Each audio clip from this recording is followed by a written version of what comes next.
नागपूर शहरातील पोलीस ठाणे पाचपावली अंतर्गत मोठी घरफोडी व वाहन चोरी प्रकरणात पोलिसांना मोठे यश मिळाले आहे। गुप्त बातमीदारांच्या माहितीनुसार तपास करत पोलिसांना दोघा आरोपींना अटक केली असून त्यांच्याकडून तब्बल 4,80,000 रुपयांचा मुद्देमाल जप्त करण्यात आला। फेब्रुवारी 2026 मध्ये घडलेल्या या घटनेत आरोपींनी घरफोडी करून सोन्या चांदीचे दागिने, रोख रक्कम व 4 वाहने चोरीला होती। वरिष्ठ अधिकाऱ्यांच्या मार्गदर्शनाखाली ही कारवाई करण्यात आली। पुढील तपास सुरू असून इतर गुन्ह्यांचा उलगडा होण्याची शक्यता पोलिसांनी व्यक्त केली आहे। बरोबर, बार्शी नगर परिसरात घरफोडी झाली, मोटरसायकल चोरीचे गुन्हे घडले। त्या अनुषंगाने डीबी पथकाला सूचना दिल्या।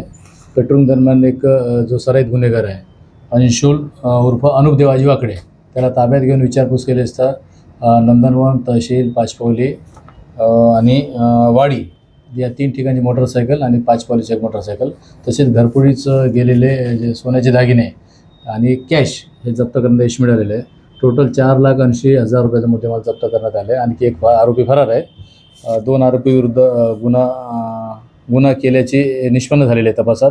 याच्यात PSI माझगावकर, दिलीप पवार, अंकुश राठोड, पखान, वासुदेव जयपूरकर, आशिष आणि अतुल फरतडे यांची कामगिरी आहे। बरोबर आहे, याच्या अगोदर त्याचे चोरीचे, घरफोडीचे, मारामारीचे गुन्हे आहेत।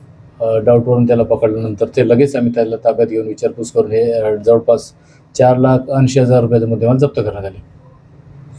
नशा करण्यासाठी तो जसं हे घरफोडी केलेली आहे त्याच वेळेला त्या कॅशमधून तो एका पोराला देऊन ते नशिले पदार्थ विकत घेण्यासाठी तो हे घरफोडी केलेली आहे। त्याच्यात जे वॉन्टेड आहे ते आम्ही त्याला अटक केल्यानंतर परत पुढे काही प्रगती होईल गुन्ह्यात।